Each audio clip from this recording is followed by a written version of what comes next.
Baik, selamat pagi. Eh, Assalamualaikum warahmatullahi wabarakatuh. Salam, puji dan syukur ya kita panjatkan. Hari ini kita bisa berkumpul kembali dalam komunitas belajar kita SMP Negeri 1 Atap 3 Palangkaraya.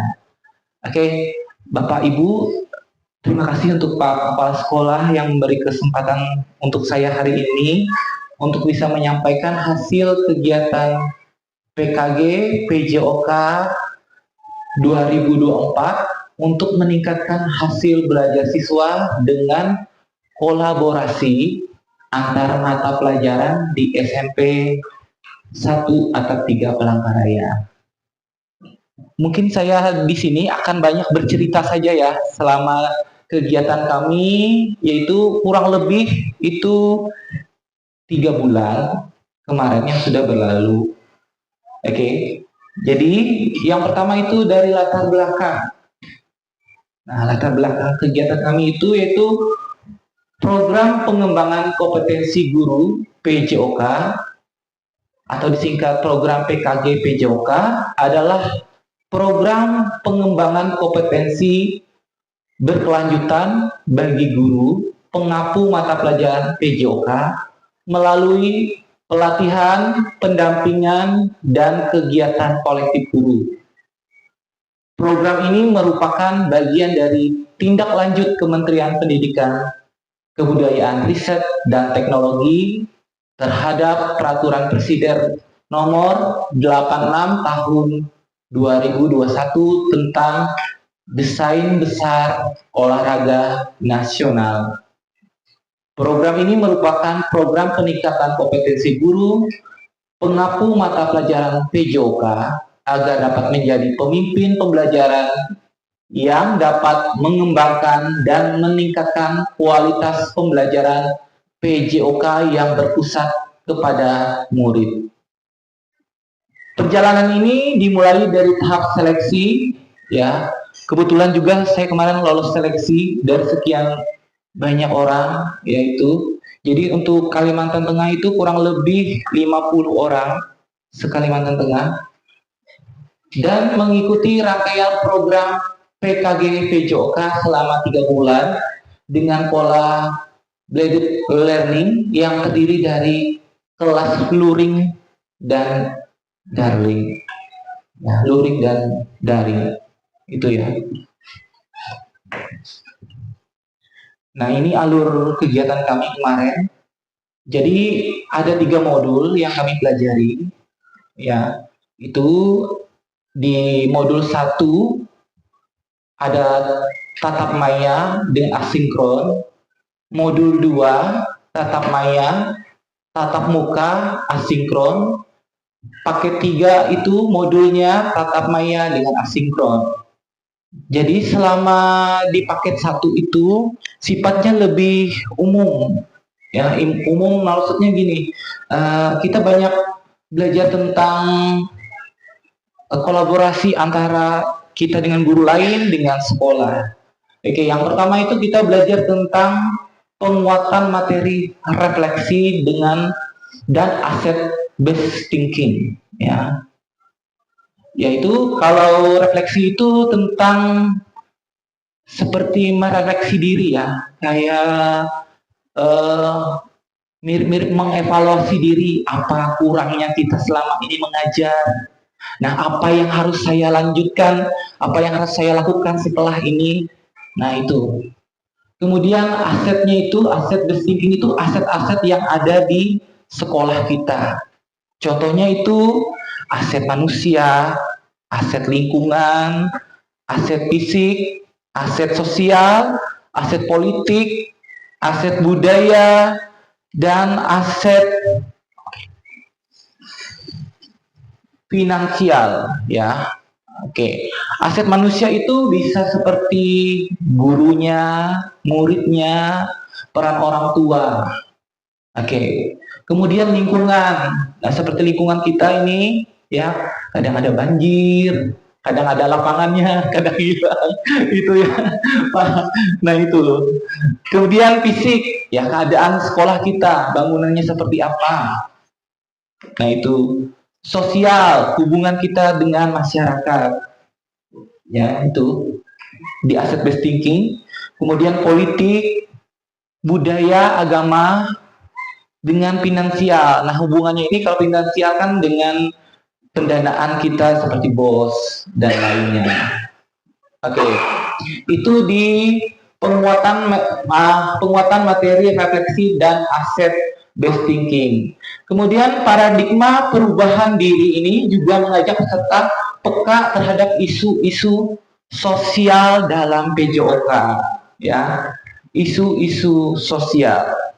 Nah, isu-isunya ini ada isu eksklusivitas, ya, kemudian andil gender, kemudian peserta didik disabilitas. Oke, untuk isu eksklusivitas itu mungkin yang bisa saya jelaskan tuh seperti ini. Ada siswa mungkin ya kalau di olahraga itu mungkin dia atlet. Nah, atlet ya. Atlet, jadi dia merasa dirinya paling eksklusif dibandingkan yang lain.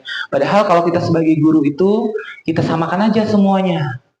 Nah, itu ya, kita samakan, tidak memandang apakah itu atau dia anak seorang penjabat. Nah, itu ya, dia eksklusif kita. Tapi peran kita sebagai guru itu ya kita samakan rata aja mereka. Nah, itu. Kemudian ada isu andil gender. Andil gender ini maksudnya itu perempuan dan laki-laki. Ya, perempuan dan laki-laki. Kadang-kadang kalau di olahraga itu ya ada oh ini olahraganya untuk cowok, oh ini olahraganya untuk cewek. Ya. Nah, jadi kalau kita di olahraga ini kita tembak rata semua gitu. Tidak ada olahraga untuk perempuan atau laki-laki, itu semua. Seperti kan kadang-kadang kalau sepak bola itu lebih identik dengan laki-laki, ya. Tapi kalau di olahraga itu tidak ada. Oke, mungkin bisa saya jelaskan lagi. Di sini kita diajarkan itu lebih banyak ke olahraga pendidikan, ya. Olahraga pendidikan bukan olahraga prestasi. Nah, itu sifatnya lebih ke pendidikannya, ya, supaya anak-anak kita itu lebih cinta gerak dan gerak itu menjadi gaya hidup mereka, ya, karena memang dari perkembangan zaman sekarang anak-anak itu mulai kurang untuk mencintai gerak itu karena mungkin pengaruh teknologi seperti HP, ya, dan lain-lainnya. Iya, kaum rebahan gitu. Ya, jadi supaya anak itu lebih cinta dengan gerak itu. Oke. Kemudian peserta didik disabilitas. Ya, mungkin ini sama di pelajaran lain ada ya. Mungkin ada anak-anak yang berkebutuhan khusus. Itu bagaimana trik cara kita untuk mengajarkannya. Oke. Kemudian yang ketiga itu penguatan materi pembelajaran PJOK yang berpusat pada murid, ya. Kurikulum hingga perencanaan pembelajaran menggunakan backward design, ya, backward design. Oke, mungkin ini saya akan menjelaskan sedikit garis besar aja ya. Backward design itu sifatnya membantu guru merancang pembelajaran yang lebih efektif dan berpusat pada siswa, ya. Backward design itu berfokus pada hasil yang ingin dicapai, ya, hasilnya, ya. Jadi dari katanya back itu kembali, desain kembali. Nah, itu ya sifatnya. Oke. Itu untuk modul pertama. Ya, ini sifatnya lebih umum. Nah, kemudian modul kedua itu lebih ke jurusan kami ya, yang olahraga. Nah, di sini ada refleksi pengajaran, mengunyahkan strategi-strateginya, penguatan konsepnya, ya, Nah, ini kemudian model pembelajaran, ya, model pembelajaran pendidikan gerak, model pendidikan kebugaran, model pembelajaran sport education, ya, atau disingkat itu SEM, ya.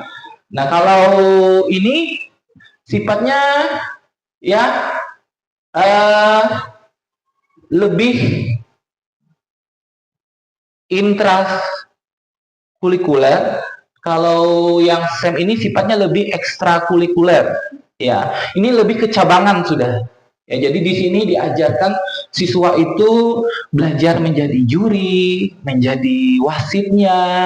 Nah, itu pencatat skor dan lain-lain. Ya. Oke, kemudian kalau di modul 3 itu kita lebih banyak berkolaborasi dengan di sekolah, ya. Seperti kemarin kita membuat program rencana tindak lanjut kegiatan. Nah, itu. Oke, mungkin itu yang bisa saya jelaskan dari 3 modul yang telah kami dapatkan selama ini, baik melalui luring ataupun daring. Ya. Nah, jadi kegiatan kami itu kemarin berlangsung selama 3 bulan, ya. 3 bulan itu dimulai dari 12 Juni dan sampai nanti 10 September. Ya, itu selama 3 bulan. Nah, mungkin ini yang bisa saya ambil lebih fokus karena ini sifatnya lebih meluas, ya, untuk antara kolaborasi pelajaran lain gitu. Karena mungkin hampir-hampir sama, ya, hampir-hampir sama dengan mata pelajaran lain. Itu ada 9 aspek pembelajaran yang efektif. Yang pertama, kita tuh harus punya tujuan pembelajaran dulu, ya. Kalau kita ngajar tuh tujuannya buat apa, ya. Kemudian keterlibatan siswa itu aktif, ya. Siswanya yang aktif, bukan gurunya yang aktif sekarang. Nah, itu. Kalau dulu kan zaman-zaman saya sekolah kayaknya gurunya yang aktif. Itu.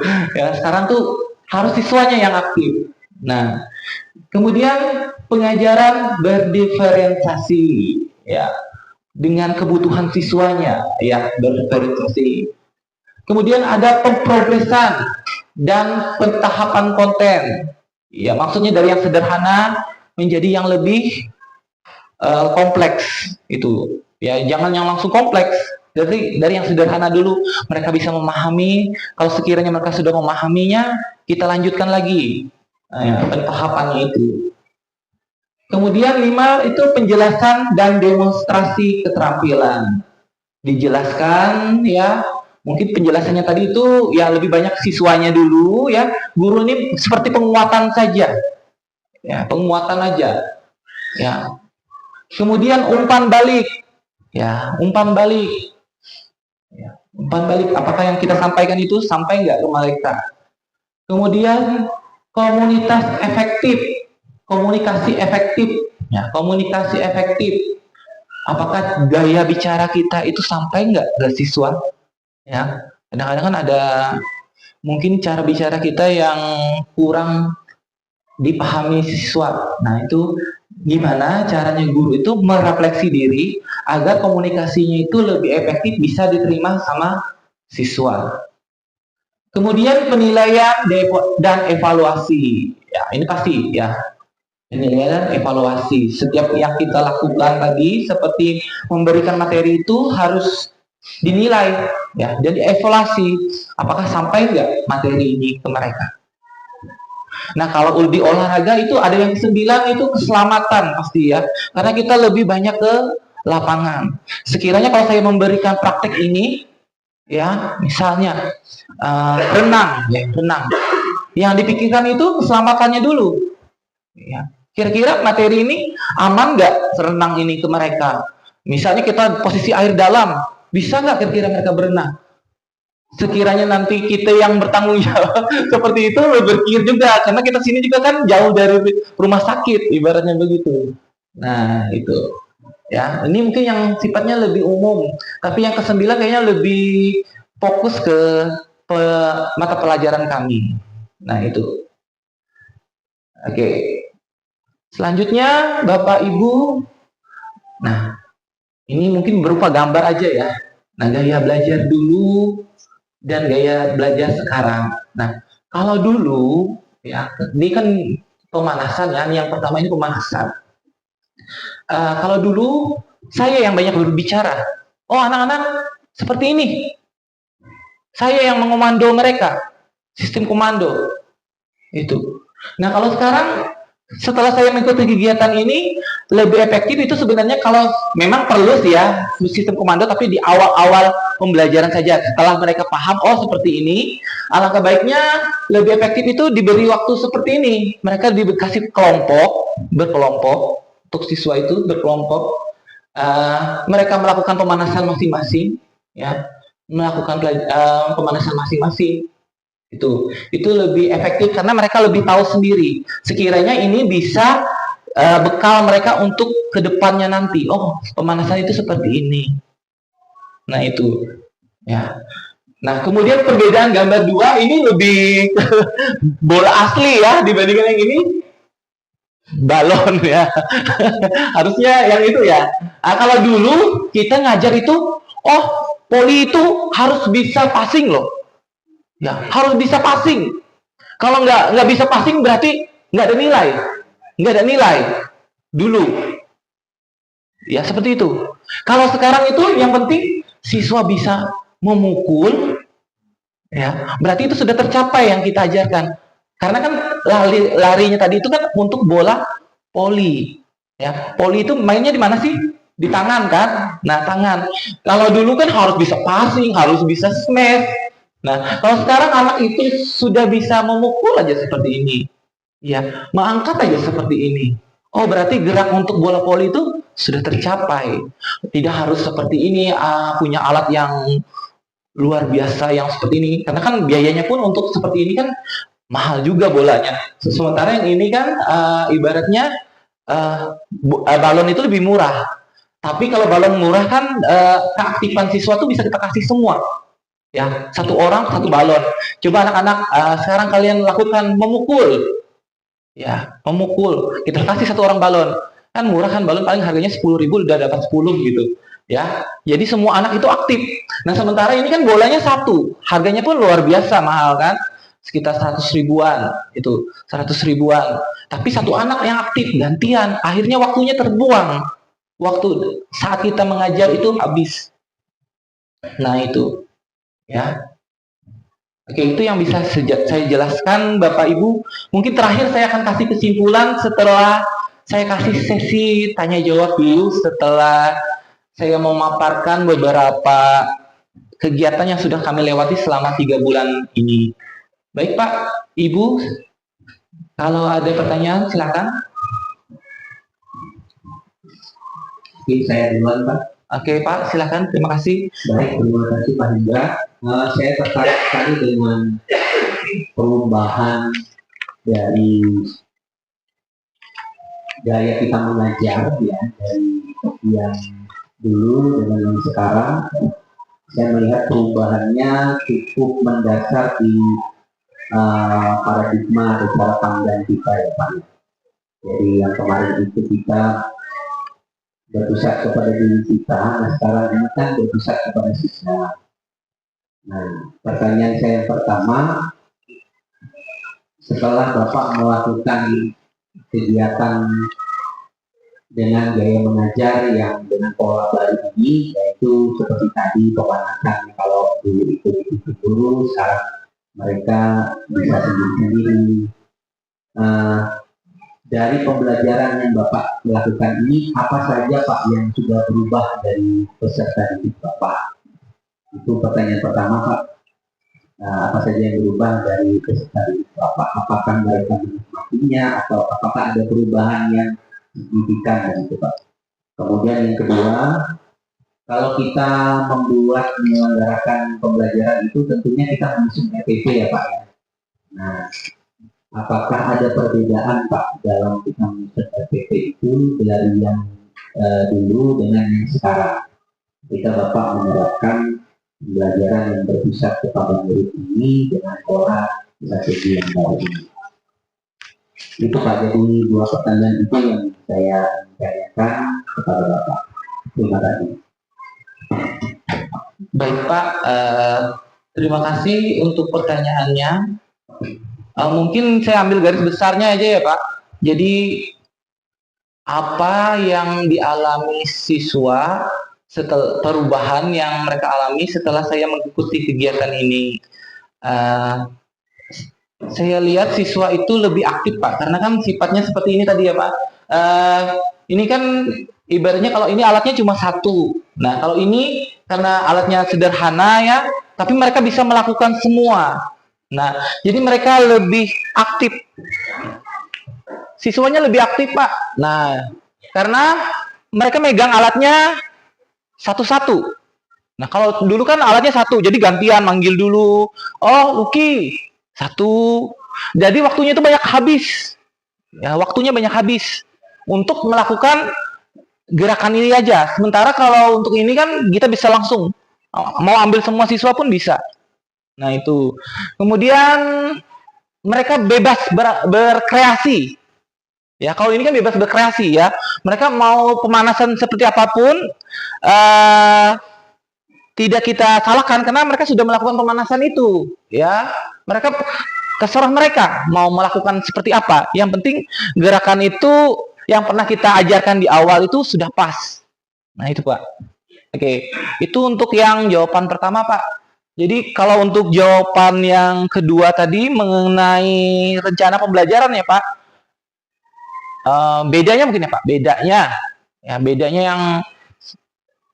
yang dulu dengan yang sekarang. Nah kalau yang dulu tuh saya lihat guru itu lebih banyak berperan dibandingkan siswa. Itu gurunya yang lebih banyak berperan dibandingkan siswa. Itu penampilan di dalam situ. Misalnya guru memimpin pemanasan. Nah itu ya, guru memimpin doa.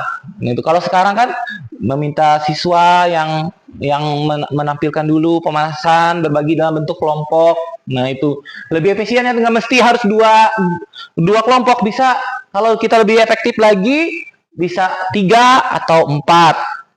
Nah itu ya. Oke Pak, mungkin itu bisa yang saya jawab Pak. Terima kasih. Atau ada pertanyaan lagi dari Ibu? Oke, boleh Bu. Terima kasih atas kesempatannya Pak Hendra. Kalau tadi pertanyaannya perubahan dari sisi siswa. Sekarang yang ingin saya tanyakan adalah perubahan pada diri Pak Hendra yang Pak Hendra rasakan setelah mengikuti kegiatan PKB selama 3 bulan atau sama ini. Oke, Bu. Bu, terima kasih ya. Pertanyaan itu luar biasa buat saya ya. Namanya kalau perubahan diri itu kan ada namanya proses dulu. Kalau saya bilang gitu ya. Proses. Yang namanya proses itu memang untuk setiap orang itu membutuhkan waktu yang berbeda-beda. Nah itu.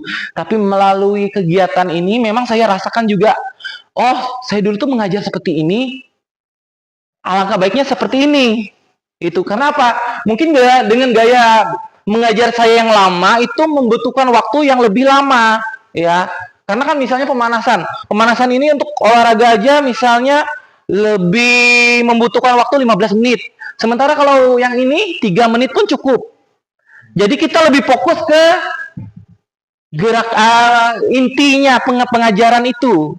Nah, itu ya, tidak ada salah sih sebenarnya dari 2 pemanasan ini ya. Tapi sebenarnya kalau dijelaskan kemarin ya, ini kecenderungan pemanasannya itu lebih banyak larinya ke olahraga prestasi. Ya, lebih ke banyak ke olahraga prestasi. Sementara yang ini lebih banyak ke olahraga yang intra tadi. Ya, karena apa? Kalau untuk olahraga prestasi itu kan gerakannya harus maksimal. Ya, harus maksimal. Maksudnya kalau mau pemanasan kepala itu harus panas sama sekali untuk menghindari cedera tadi itu, Bu. Nah, tapi ini kan untuk pembelajaran aja. ya pembelajaran aja. Jadi siswa itu ya yang penting otot-ototnya ya sudah panas sedikit ya cukup itu. Karena gerakan selanjutnya ya selanjutnya di inti itu gerakannya nggak semaksimal yang seperti awal tadi ya yang mukul harus keras nah itu kalau di sini penting mereka bisa mukul. Nah itu sih dari waktu mungkin ya. Jadi dalam pengajaran itu waktunya lebih efektif ya, ibaratnya waktu lebih efektif dalam pengajaran intinya ya, lebih efektif di waktu intinya. Kemudian saya dulu kan dalam artian banyak mengeluh dalam artian begini, saya ini bingung ya besok tuh ngajar sepak bola alatnya nggak ada. Sementara kan kadang-kadang maaf ya Pak sebagai kepala sekolah nggak mungkin juga kan minta dana karena kan untuk tempat-tempat lain, maksudnya cabang-cabang yang lain, misalnya untuk apa gitu. Tapi kan dengan harga yang murah tadi kan saya bisa menyisihkan sedikit. Oh, ini harganya 10.000 beli balon. Tapi sampai loh pembelajaran saya itu ke mereka itu. Kalau ini kan perlu biaya banyak kan. Nah itu 100 ribuan, 200 ribuan. Nah itu ibaratnya untuk medianya. Ya media mengajarnya itu lebih bisa saya modifikasi itu dalam artian seperti bola sepak itu nggak mesti harus bola sepak yang original atau aslinya ya karena harganya lumayan kan, bisa menggunakan bola plastik ataupun bisa kita kumpulkan bekas kertas itu ya, kertas itu kita bentuk bulat misalnya itu ya bulat jadi bola lempar. Nah itu ya, jadi medianya nggak mesti harus media yang aslinya, bisa dimodifikasi. Jadi ibaratnya itu Pak dari segi biaya pun jadi lebih meringankan saya. Nah itu dari waktu, biayanya tadi. Oke mungkin itu Bu yang bisa saya jelaskan Pak. Oke. Ada pertanyaan lagi? Cukup ya? Oke, terima kasih. Oke, jadi saya akan membacakan kesimpulan dari kegiatan kami ini. Ya, ini kesimpulannya. Kesimpulannya itu menjawab tantangan guru PJOK yang minim mendapatkan pengembangan kompetensi dan ruang belajar bersama untuk meningkatkan kapasitas sebagai pemimpin pembelajaran. Ya, kemudian meningkatkan kolaborasi dalam kualitas belajar demi terciptanya pembelajaran PJOK yang berkualitas. Kemudian menciptakan peserta didik Indonesia mandiri, berpartisipasi dalam aktivitas jasmani untuk hidup aktif. Ya ini mungkin saya hidup aktif ya sepanjang hayat. Ya, maunya mereka tuh aktif terus ya, tapi aktifnya maksudnya dalam bidang yang positif, jangan main HP terus. Sekarang anak-anak zaman sekarang banyak main HP. Oke, mungkin itu yang bisa saya sampaikan di ruang kolaborasi kita ini ya. Saya mengucapkan terima kasih buat Pak Kepala Sekolah, Pak Lewi, dan Ibu